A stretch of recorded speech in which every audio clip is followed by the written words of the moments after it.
Le lendemain matin, après avoir déposé ses enfants à leur école habituelle, Grace rentra chez elle. Elle était plongée dans sa lessive, à même une bassine, ses mains déjà à vif sous l'effet du savon caustique, lorsqu'on frappa à la porte. « Qui est là » lança-t-elle. « C'est moi, ma fille. Ouvre cette porte avant que je ne l'enfonce. » Les yeux de Grace s'écarquillèrent. « Maman Hélène. » Elle s'essuya vivement les mains sur son pagne et se précipita pour ouvrir, boitillant légèrement, sa cheville encore sensible. Là, se tenait maman Hélène dans toute sa splendeur théâtrale, canne à la main, vêtue d'un magnifique pagne violet aux broderies dorées. Derrière elle, Johnson attendait, patient comme à son habitude. « Maman Hélène, » dit Grace, surprise. « Bonjour, madame. Je ne vous attendais pas. » « M'attendre ? Depuis quand ai-je besoin d'un rendez-vous pour visiter ma propre fille ?» Maman Hélène entra d'un pas martial dans la petite pièce sans attendre d'invitation. « Les enfants sont partis à l'école ? » « Oui, madame. Je viens de les déposer. »« Bien. Très bien. Nous devons parler. Une discussion sérieuse. Assieds-toi. » Grace s'assit sur l'un des tabourets branlants, le cœur battant la chamade. Une discussion sérieuse. Que s'était-il passé ? Les enfants avaient-ils des ennuis ? Avait-elle fait quelque chose de mal ? Maman Hélène s'installa sur le matelas avec un grognement sonore et un craquement encore plus fort de ses genoux, qui ressemblait à un feu d'artifice. « Bon, » commença maman Hélène, sa voix prenant cette intonation de femme d'affaires que Grace lui connaissait déjà. « J'ai réfléchi à ta situation, à ta vie, à ces 3 emplois qui te tuent à petit feu. » Elle se pencha en avant, s'appuyant sur sa canne. « J'ai une proposition à te faire. » Le cœur de Grace battait plus vite. « Madame, j'ai besoin d'une cuisinière, » dit maman Hélène sans détour. « Tes enfants m'ont dit que tu es un véritable cordon bleu. » « Est-ce vrai ?» Grace cligna des yeux, décontenancée par la question. « Oui, madame. Je sais cuisiner. Je travaillais dans un restaurant avant de tomber enceinte des enfants. C'était un bon travail, j'apprenais beaucoup. Mais quand mon ventre est devenu trop gros, j'ai dû démissionner. Le propriétaire disait que les clients ne voulaient pas voir une femme sur le point d'accoucher préparer leur nourriture. Après la naissance des bébés, elle haussa les épaules, je n'ai pas pu y retourner. J'avais 3 nourrissons à charge et personne pour m'aider. Parfait, dit maman Hélène avec satisfaction. Ma cuisinière, Blessing, a démissionné il y a 3 semaines. Sa mère au village est tombée gravement malade et elle a dû rentrer s'occuper d'elle. J'ai besoin d'une nouvelle cuisinière, quelqu'un de fiable, de travailleur, quelqu'un qui sache préparer de vrais plats. Elle regarda Grace droit dans les yeux. Je veux t'offrir ce poste. La bouche de Grace s'entr'ouvrit. Madame, je ne sais pas quoi dire.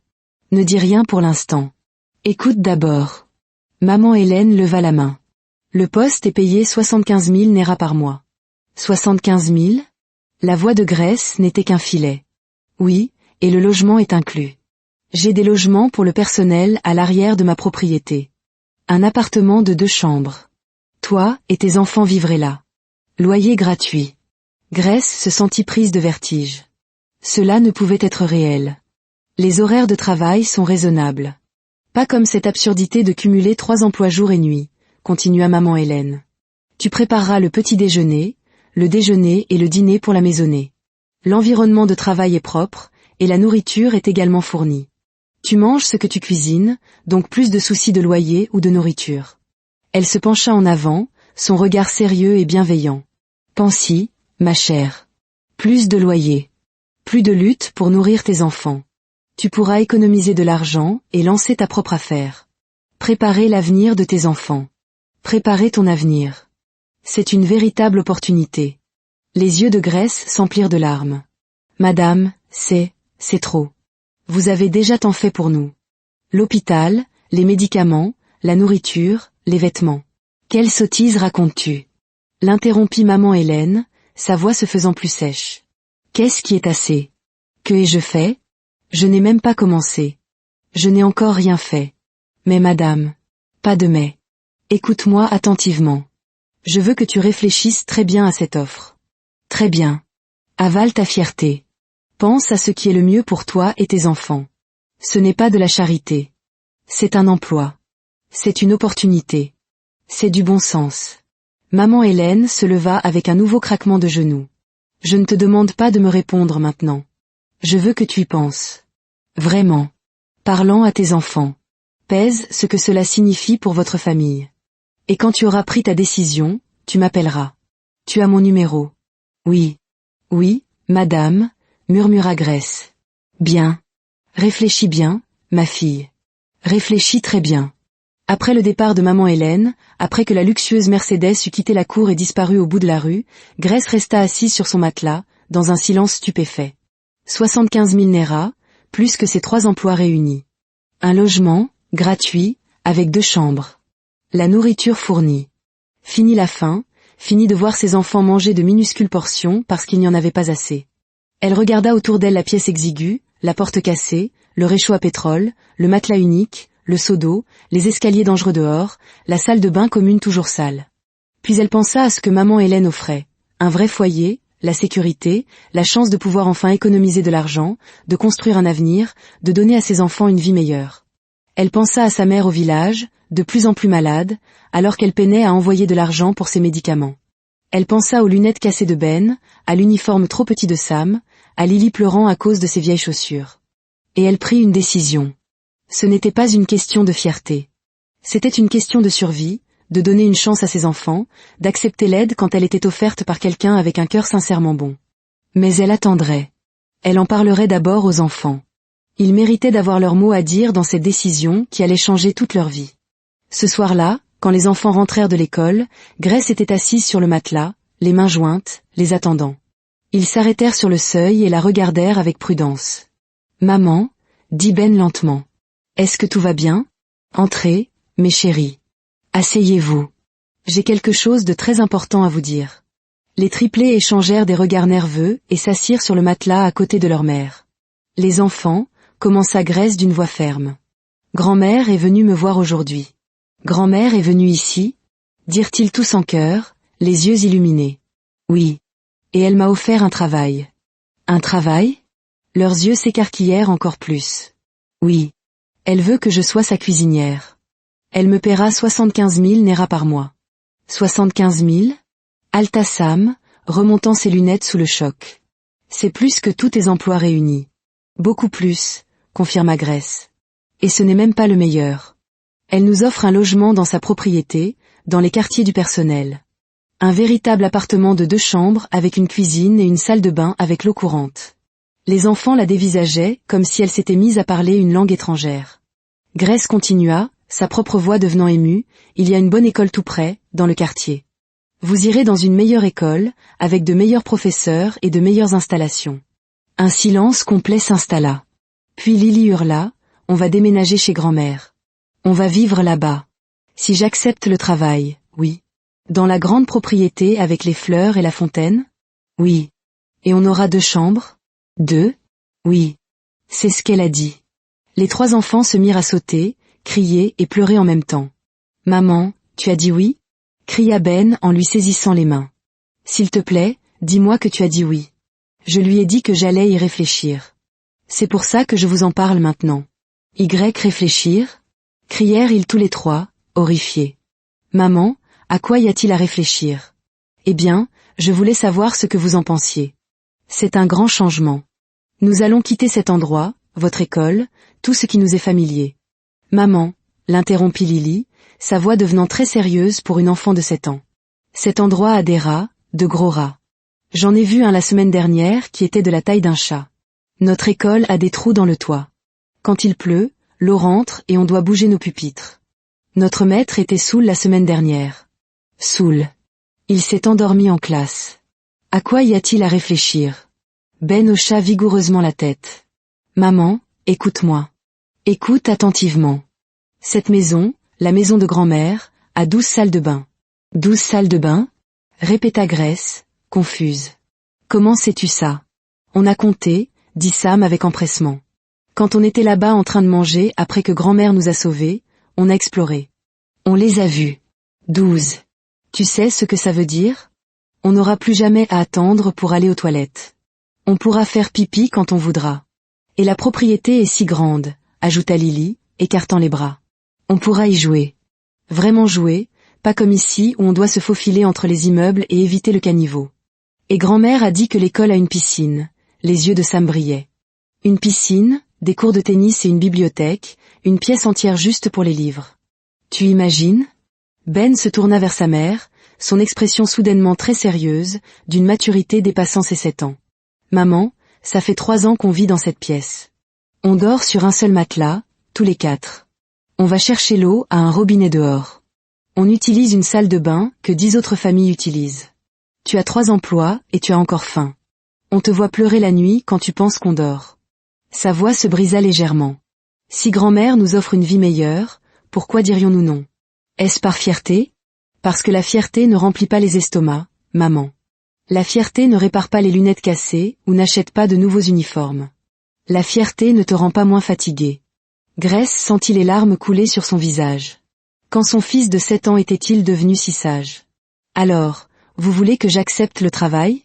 Demanda-t-elle, bien qu'elle connaisse déjà la réponse. Oui, crièrent-ils à l'unisson, si fort que quelqu'un dans l'appartement voisin frappa au mur.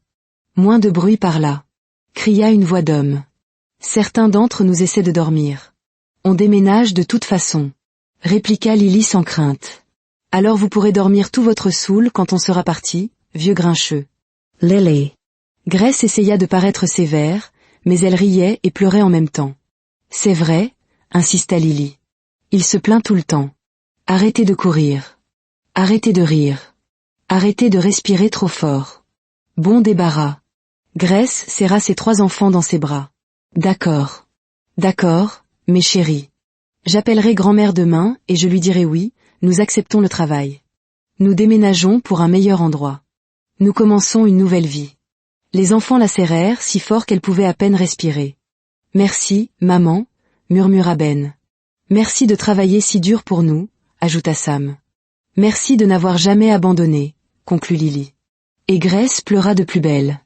Mais c'étaient de bonnes larmes, des larmes de gratitude, des larmes d'espoir. Cette nuit-là, aucun d'eux ne put dormir. Les enfants étaient trop excités, parlant sans arrêt de tout ce qu'ils feraient dans leur nouvelle maison, dans leur nouvelle école, avec grand-mère à proximité. Ils se perdaient en conjectures sur les lits, l'eau courante qui semblait magique, et la fin des escaliers mortels de leur immeuble. Nous allons tous vivre. Vraiment vivre, pour la première fois depuis longtemps, leur dit Grace, souriant dans l'obscurité. Elle s'endormit cette nuit-là au son des voix excitées de ses enfants, se sentant plus pleine d'espoir qu'elle ne l'avait été en cette longue année. Le même soir, maman Hélène était assise dans son fauteuil préféré, sirotant son thé, très satisfaite d'elle-même. Elle avait fait une bonne offre, une très bonne offre. Il appartenait maintenant à Grace de prendre la décision intelligente. Et maman Hélène ne doutait pas qu'elle dirait oui. La porte d'entrée s'ouvrit et Léo entra, son sac d'ordinateur sur l'épaule, sa cravate desserrée, l'air épuisé. « Bonsoir, grand-mère », dit-il en se penchant pour l'embrasser. « Bonsoir, mon cher. Comment était le travail ?»« Épuisant. » Il s'interrompit et regarda sa grand-mère avec méfiance. « Pourquoi souris-tu comme ça ?»« Comme quoi ?»« Comme si tu venais de faire quelque chose sur lequel je vais forcément avoir un avis. » Maman Hélène tenta de paraître innocente, sans succès. « Que as-tu fait ?» demanda Léo. « Inutile de le cacher, je finirai par le savoir. » « J'ai offert un travail à Grace aujourd'hui, dit-elle nonchalamment. Léo cligna des yeux. « Grace, la mère de ses enfants? Tu veux dire que tu l'as engagée comme cuisinière? Ma cuisinière a démissionné, tu te souviens? J'ai besoin d'une remplaçante. Grace a besoin d'un travail. Solution simple. » Léo s'assit lentement, son cerveau d'avocat et d'homme d'affaires analysant la situation sous tous les angles. « Grand-mère, nous sommes à la gosse. Tu ne peux pas faire confiance aux gens comme ça. Tu ne connais même pas cette femme. Je la connais assez bien. Tu l'as rencontrée il y a 3 semaines parce que ses enfants ont essayé de voler dans un supermarché. Comment est-ce la connaître assez bien? Premièrement, la voix de maman Hélène devint sèche, ses enfants avaient faim. Ce n'étaient pas des criminels. Ils étaient désespérés. Il y a une différence. Et deuxièmement, continua-t-elle, sa canne frappant le sol pour appuyer ses dires, je connais les gens, Léo. J'ai 73 ans. J'ai rencontré tous les types d'êtres humains qui existent. Les bons, les mauvais, les escrocs, les saints. Je les ai tous vus, et je sais faire la différence. Grand-mère, c'est exactement sur ça que comptent les escrocs. Ils se présentent comme désespérés pour que les gens bienveillants comme toi les aident, et ensuite ils en profitent. Ou pire, ils pourraient prévoir de nous voler. Nous voler? La voix de maman Hélène monta d'un ton. Tu penses que cette mère, avec 3 enfants affamés, prépare un cambriolage? As-tu perdu la raison? Je ne dis pas quelle spécifiquement, mais tu fais entrer des étrangers dans notre propriété. D'abord ces 3 enfants, et maintenant tu embauches leur mère pour travailler ici, avoir accès à notre maison. Et si c'était une mise en scène? Lagos est plein de ce genre d'arnaque. Maman Hélène se leva, les yeux flamboyants. Laisse-moi te dire quelque chose sur les escrocs, Léo, dit-elle d'une voix dangereusement calme. Les escrocs sont confiants. Ils arrivent avec de belles paroles et de grandes promesses. Cette femme, elle était gênée quand je l'ai aidée. Elle a essayé de refuser mon aide plusieurs fois. Elle cumule 3 emplois et survit à peine. Est-ce que cela ressemble à une arnaque pour toi? Je dis juste que nous devrions être prudents. Prudents? Explosa maman Hélène. Ou sans cœur? Il y a une différence, Léo. Je ne suis pas sans cœur, je suis pragmatique. Il faut se protéger.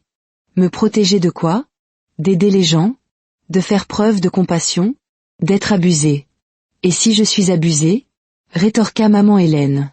Et si on me vole un peu d'argent? Et alors? J'en ai plein. Mais si j'ai raison?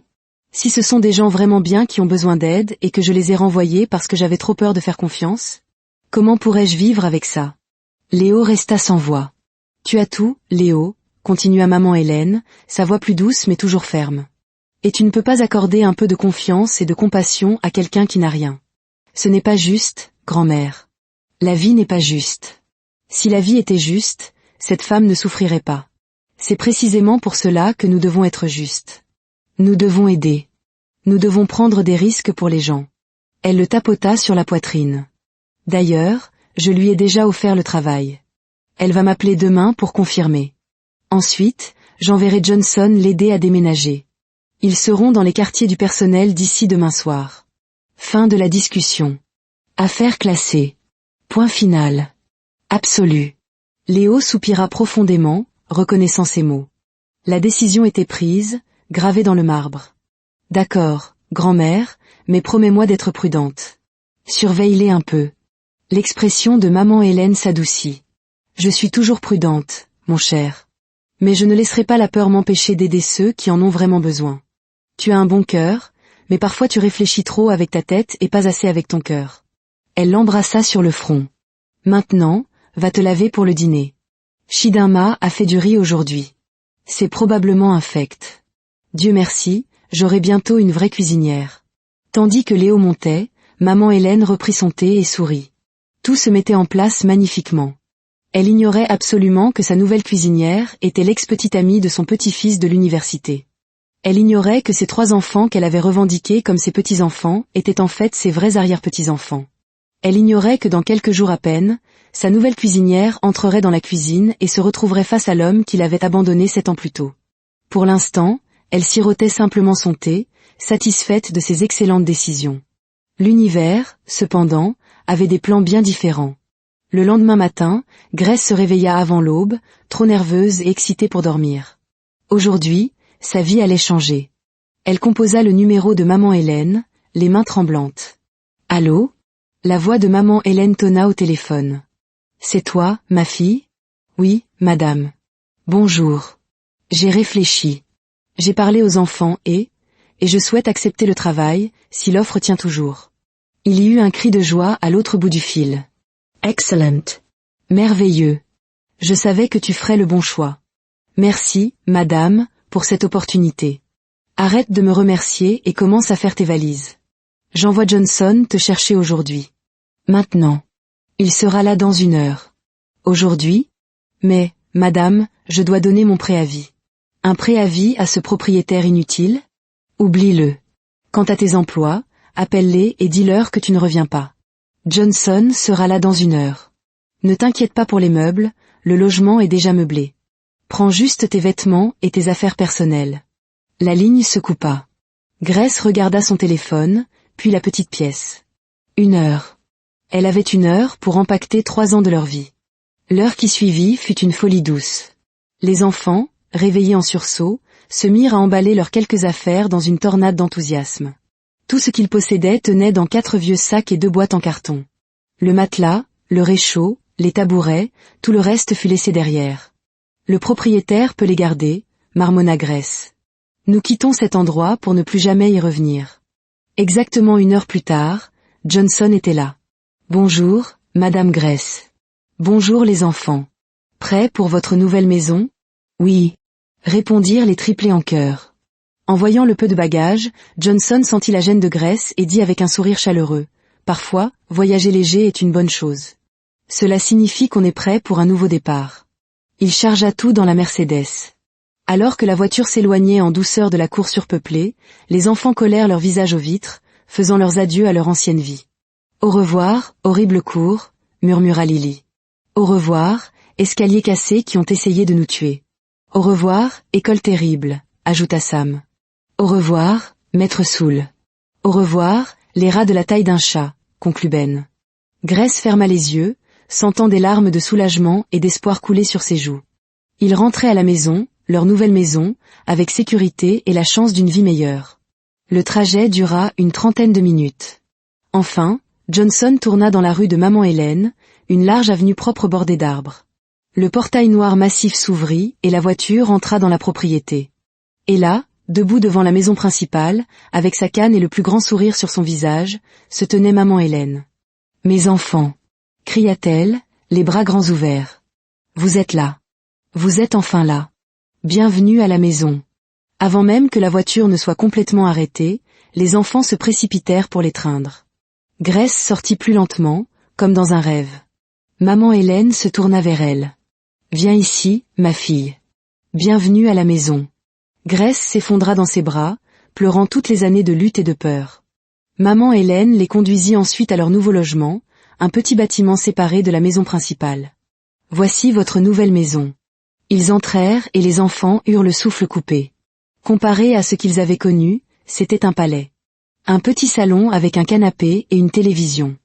Une cuisine équipée d'une cuisinière à gaz, d'un réfrigérateur et d'un évier avec l'eau courante. Grace ouvrit et ferma le robinet, regardant l'eau propre couler comme par magie. Puis les chambres. La première, pour Grace, avec un vrai lit double. La seconde, pour les enfants, avec 3 lits séparés. Ils poussèrent des cris de joie. « On a nos propres lits. » La salle de bain, avec des toilettes qui fonctionnaient et une baignoire, acheva de faire pleurer Grace. « Je vous laisse vous installer, » dit Maman Hélène. « Reposez-vous. Vous êtes chez vous. » Cette nuit-là, pour la première fois, ils dormirent chacun dans leur propre lit. Demain, ils iraient s'inscrire à la nouvelle école, et le surlendemain, elle commencerait son nouveau travail. Tout changeait. Tout allait pour le mieux. Le lendemain, Maman Hélène les emmena à l'école primaire Excel Heights. Un bâtiment magnifique, propre, avec de vrais terrains de jeu. Dans le bureau du directeur, Monsieur Adabio, Maman Hélène posa ses conditions d'une voix qui ne tolérait aucune contradiction. « Ces enfants, commença-t-elle, sa canne frappant le sol, sont mon sang. Ils sont précieux pour moi. Plus précieux que l'or. Comprenez-vous? Oui, madame, dit le directeur nerveusement. Bien. Ces enfants sont allergiques à la souffrance. Entendez-vous? Allergiques. Je ne veux entendre parler d'aucun harcèlement, d'aucun mauvais traitement. Car si je suspecte que quelqu'un dans cette école maltraite mes arrière-petits-enfants, je viendrai personnellement raser cette école au bulldozer. Je raserai votre bureau. Je raserai votre maison. Je raserai votre village. Les yeux des triplés s'écarquillèrent. Monsieur Adabio déglutit. Se tournant vers les enfants, son expression s'adoucit. Vous allez étudier dur. Très dur. L'éducation est le meilleur héritage que je puisse vous donner. L'éducation est la seule chose que personne ne pourra jamais vous enlever. Elle régla ensuite les frais de scolarité pour l'année entière, une somme astronomique de 1 200 000 Nera, avec un simple chèque, sans même sourciller. Grace faillit s'évanouir. Ils visitèrent l'école, une bibliothèque pleine de milliers de livres, un laboratoire informatique, un terrain de sport. C'était un autre monde. Le jour suivant marqua le début de la nouvelle vie de Grace. Elle se leva à 5 heures, non plus par épuisement, mais avec une énergie nouvelle. Elle entra dans la cuisine de la maison principale. C'était un rêve de chef, immense, étincelante, équipée de tout ce qu'on pouvait imaginer. Maman Hélène lui expliqua le fonctionnement de la maison. Pour son premier petit déjeuner, Grace prépara des œufs brouillés, des bananes plantains frites et une salade de fruits frais. Maman Hélène goûta, ferma les yeux, puis regarda Grace, les larmes aux yeux. « Ceci, déclara-t-elle. C'est de la vraie nourriture. Une nourriture avec une âme. Ma fille, tu es une cuisinière magnifique. » Grace sentit son propre cœur déborder de gratitude. Le deuxième jour fut encore meilleur. Chaque plat que Grace préparait était accueilli avec des éloges dithyrambiques. Le soir, les enfants rentraient de l'école, rayonnants, racontant leurs nouvelles amitiés et les merveilles qu'ils apprenaient. Pour la première fois depuis des années, Grace sentait son cœur léger, plein d'une joie si intense qu'elle en était presque douloureuse. Jour 3. Le jour où tout bascula. La journée commença comme les deux précédentes. Grace se leva, prépara les enfants, puis se rendit à la cuisine principale. Il était 6 heures du matin. Elle commença à préparer le petit déjeuner, des beignets de haricots et de la bouillie. Elle était en train de frire les beignets dans l'huile chaude, fredonnant doucement, complètement absorbée par son travail, quand elle entendit des pas derrière elle. « Bonjour, Chidinma », lança-t-elle sans se retourner, supposant que c'était l'aide ménagère. « Tu es en avance aujourd'hui. »« Je ne suis pas Chidinma », dit une voix d'homme. Le cœur de Grace manqua un battement. Ce n'était pas la voix d'Augustine non plus. Elle se retourna et se figea.